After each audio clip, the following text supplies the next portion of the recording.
Diddy. Yeah. I don't even know where to start anymore on this case. 120 new sexual misconduct allegations coming at him. We have an attorney that's bringing 120 new plaintiffs against him. Several of those, I believe 25, minors at the time of the alleged incidents. The others of age, but doesn't make them any less serious. Joining me to discuss, Eric Faddis, defense attorney, former prosecutor. Explain to me what's going on here, because we have one attorney that's bringing 120 clients, and we've seen things like this before, where one represents many people. Gloria Allred does it quite often, but 120. I mean, how do you go about, I guess, scooping up 120 people that Diddy has been involved with in this sort of a way to then bring that many suits against him simultaneously? You know, yeah, I mean, these claims are sort of exploding on a massive scale. You think about cases like Larry Nasser and stuff like that, where there are clearly multiple Hmm. alleged victims identified, but not 120. Yeah. 120 is absurd, but it very well may be true. And so that's what's happening right now on the civil side of things. I think that could have an impact on the criminal side, and Diddy's lawyers must be pulling their hair out at this point.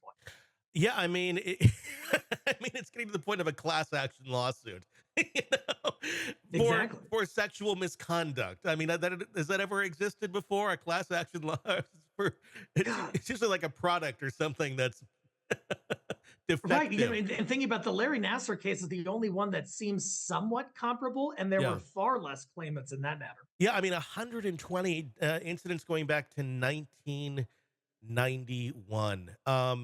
How do you bring a case like this? Statute of limitations on this stuff, I know, I mean, that exists in some ways, shapes, and forms.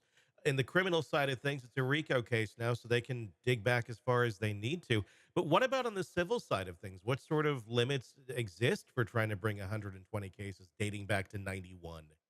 It's an important question because it varies by state, Hmm. and so in terms of where these incidents allegedly happen and where they can be brought, it depends on state law. For example, I believe in Colorado there's no longer a statute of limitations on a civil sexual assault claim, Hmm. but that's not the case for other states. So some folks may be barred by that statute of limitations, whereas other claimants who had the same thing happen to them may be able to bring their case, which some people might see as unfair. How are they going to even sift through this? I mean, let's just talk logistics on something like this. 120. We're not talking like, oh, they're all together making this. These are separate cases on top of the other gazillion that are out there. How do you even do this? How do you process this? How do you take each one of these individually to court? How does he go and defend himself or have attorneys to defend himself against that many different cases and claims? Yeah, one sexual assault claim is a huge undertaking in and of itself. You have interviews with the alleged victim, you have interviews with potential witnesses, you have forensic investigation, medical investigation, and that's just one claim. We've got 120 of those folks. So, are they corralling these people into days or weeks of interviews? And how are they identifying additional potential witnesses? How are they procuring any sort of law enforcement investigation that happened at that time, keeping all of this straight and bringing it into a digestible and organized claim? It just seems like a massive undertaking, and logistically, I think there are problems that abound. Yeah, I mean, he has his legal team. He's going to need a much larger one, it seems, to try and navigate. And you can't just say like, "This is too much. I can't handle it." I mean, this could just.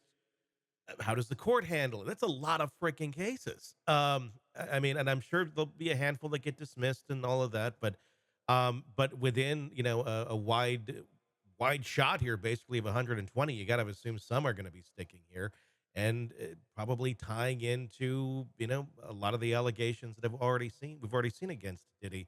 Let me ask you that. I mean, because right now the floodgates, the dam broke. There's no floodgates. Everything is coming through here. How are they going to be able, the authorities, and prosecutors and defense attorneys, how do you go about determining legitimacy of these claims when it just kind of seems like anybody and everybody can make a claim against Diddy at this moment in time? But clearly, there's plenty of legit ones in here.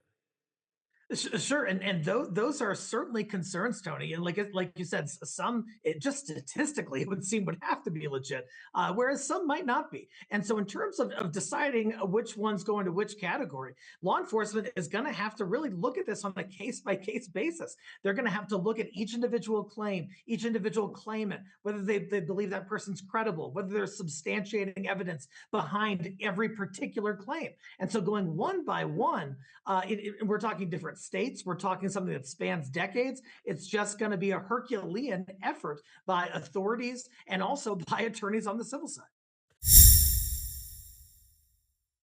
Hey, thanks for checking out the video. Be sure to follow us wherever you download podcasts, and especially Apple Podcasts, where you can get advanced episode and premium content on our premium channel right there. Also, be sure to follow us on social media so you don't miss any breaking updates on the stories that matter to you most. We're on TikTok, X, Instagram, Facebook. Just search Hidden Killers Podcast with Tony Bruschi, and you'll find us right there. Again, thanks for watching.